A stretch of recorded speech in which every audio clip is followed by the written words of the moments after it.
Talk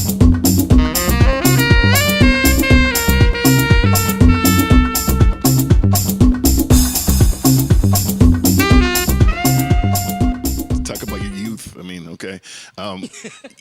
You've looked the same for like the last 20 something Me years. say me look old when I was young. You're trying to say me look like a old lady when I was 17.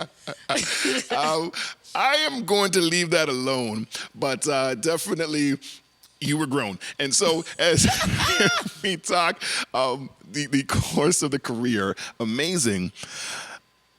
Multiple, not just one time, multiple gold selling records, projects, multiple platinum selling records. Voted one of Canada's top 25 all-time best vocalists. And I mean, you think about the other, vocalists that are on that list, just stellar. We talk about multi-Juno award winning. You worked with some of the most celebrated names in music. Yes, I'm going somewhere with this. Destiny Child and Nas and Sean Paul and Cardinal and everyone. If you told or you thought back to 1997 and someone told you that you were going to do all these things and sell all these records and win all these awards, what do you think that would look like? What would you say? I would say this is true. And I'm on a mission to especially encourage the younger and my generation and the generation before me, like my mom, et cetera, who were kind of silenced from being confident. Right. And silenced from really owning that currency. I often say that your confidence is your currency. That's the currency we should be spending. Confidence, right? To really stand, be where your feet are, and recognize that there's only one Jully. Right. So at that time, I did know that there was only one Jully. I wasn't trying to sound like anybody else because I couldn't sound like anybody else. Absolutely, yes. Yeah. God broke the mold after he made all of us, right? Yes. And so that's my mission and my message for everybody, men too. Like if somebody gives you a compliment, if I say, hey, okay, that jacket's nice. Right. You should say, this is true. Own it. Own it. Own the compliment. You should say, you know what? Receive Thank you. This is true. Not, but it was, I got it from a thrift store. Like, you'd be surprised how we flip it, right? So I want us all, especially as people of color, black people, to own our royalty, to really stand on that mantle and be like, yeah, you know what? This is absolutely true. And then that resonates, and it begs the question about things and the receiving of compliments. Amazingly, with all that you've accomplished, all that, and the individuals you worked with, shared stages with, the biggest of the biggest names, I said Destiny Child already, but the biggest of the biggest names there, and not just in the mix, but shining.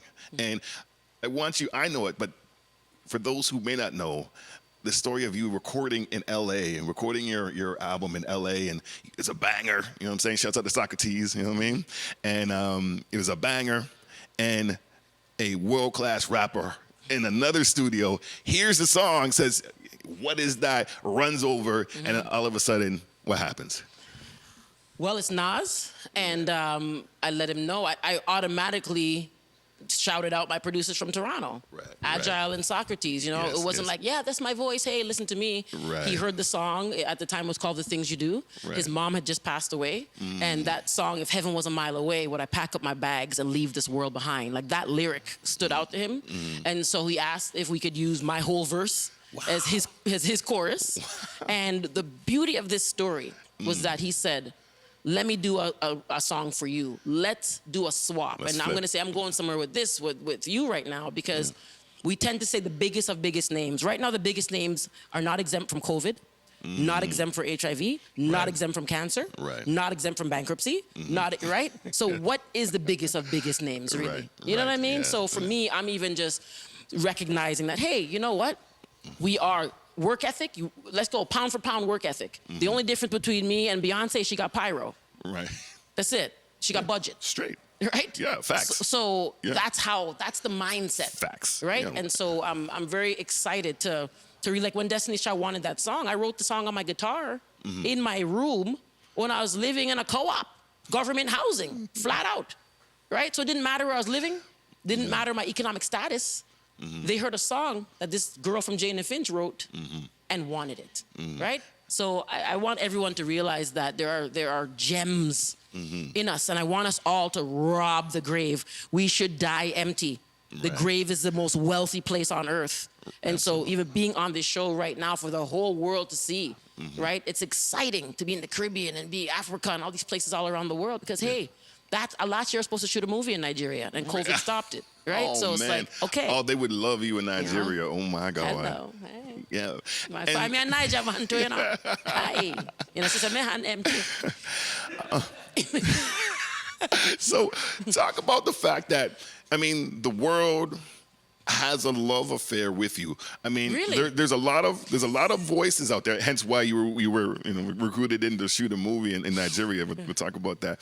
But so much love, such a relationship, and you can see a lot of that even interacting on social media and things that you do, which may answer the question. But why do you think that love affair is so strong and has lasted so long? Why do I think it's so strong?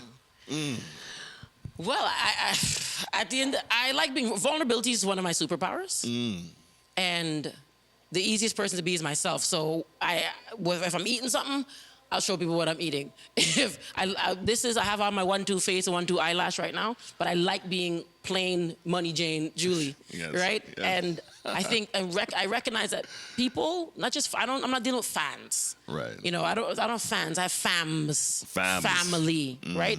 And I recognize that in order for people to trust you, you need to tell your truth. And I think that's why all these years, as people got to know, I'm not the same Jully. I was rough and tough with my Afro puff. Trust me.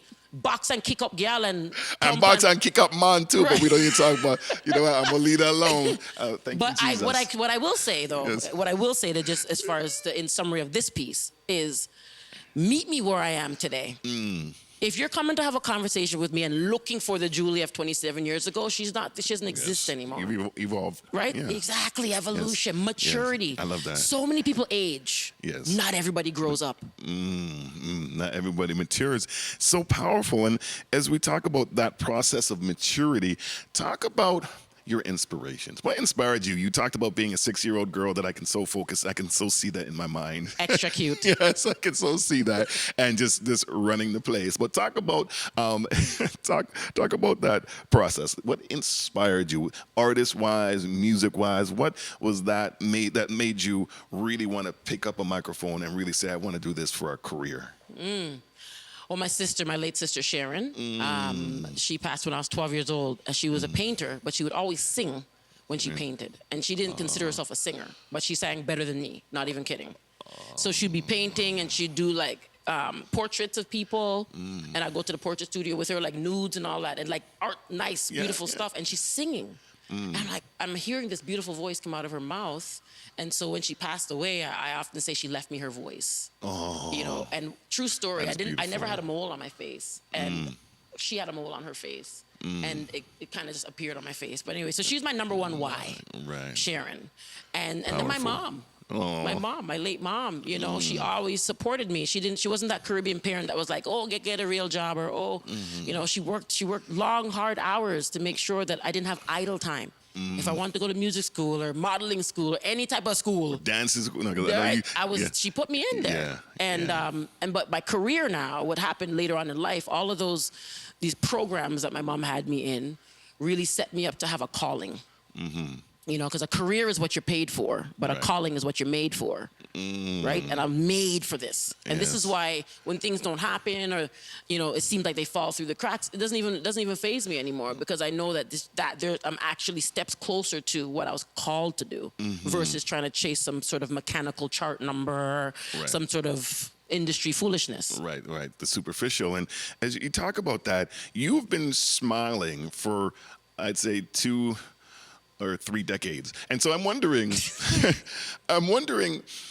you know, they say his right hand is the fullness of joy. The joy of the Lord is my strength. And though you've gone through the battles and, you know, your story coming out of Jane and Finch, and for those who know, you know, Jane and Finch, a rougher area, you know, in Toronto, Canada, but you talk about the diamond, you know, that was in the rough and making your way through.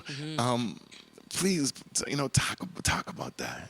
Talk about making your way through. Talk about that joy and why it just doesn't matter where you go. The place becomes brighter like you walk with your own son. Right? Yeah, I like that. I walk with my own son. Well, I often say joy is my GPS. Oh.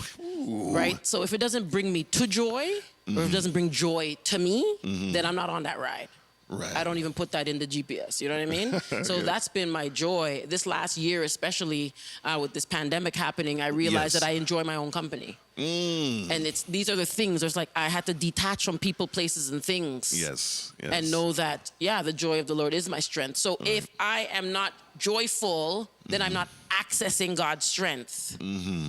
Absolutely. Right? Absolutely. And as we talk about joyful, I feel quite joyful watching you do what you were called to do. Not your career, not your job, it is definitely your anointing and your calling. And before we get back, you're going to do one more song for us, right? I think the first time that I saw you on stage, and I might be dating myself. It's like fine wine, honey. Yes, yeah. It's better with time. But I want to say, and I'm going somewhere in respects to, an icon, a pillar in the Canadian and really the world music community that passed away recently, of course, Denise Jones. And I wanted to say that I saw you at a Jones & Jones, like a talent show. Oh, my goodness. Talk about this, please. Because I hadn't met you yet, but I had seen, that was the first time seeing you, and I met you later on with Fresh Arts. Yes. But I saw you on stage, and of course, my brethren, big up Kid Cut, he was like, man, she's bad. She's crazy. I said, which one? Man, watch her, she's bad. I remember coming through. So talk about that experience, talent search, and Denise Jones and what she meant to you and the things that she did for the music community in Canada. Such a mother figure. Denise and Alan, both of them, my mom would trust me I was allowed to be in their talent shows. You were allowed, first of all, because your mom was gangster. She put the gang in gangster. Seriously. Yes. So just the fact that it was classy and it was something to really encourage and inspire kids and youth to do something with their talent. Denise has been a business mentor over the years, making sure that I don't just reduce myself to being only a singer. I'm an entrepreneur. I own all my masters. I have many businesses, She really recognizing that she really set a standard, and she made many sacrifices. She took enough bullets for us, right? And so she did. She's up there with my mom now. I have to say, don't let your angels get fat. So when I call on my mom, I call on Denise. I said, listen, Denise, go down God's hallway, knock on him door, and tell him that Jully has a petition because this line is too long here, and I need some prayers answered fast. Amazing. Miss Jully Black, before we go, I'm going to circle back on something that you said and talked about the importance of receiving things. And, what I see for you and what I've seen from that point, from that Denise Jones & Jones talent show to where you're at, to the fact that you're nowhere near done where you're going on your journey and your calling. I see the Order of Canada. I see those heights of accomplishments and the way you continue to uplift souls and the way you continue just to motivate people and to make people feel and to understand that they are worthy and that really they determine their own fate. Doesn't matter if you come from Jane and Finch or wherever you come from, that if you have it in your heart and you believe in yourself, that you can do and be anything you're called to be, and you are a walking, talking, glowing, shining example of that. We love you. We appreciate you. And you're going to do another song, right? She is a live inside of the intimate aspect of Intimate Live. Of course, the legendary singer, songstress, soulstress, Miss Jully Black. Thank you. Hey, what's up? It's your girl, Miss Jully Black, and you are watching Intimate Live right here on FEVA TV. Keep it live.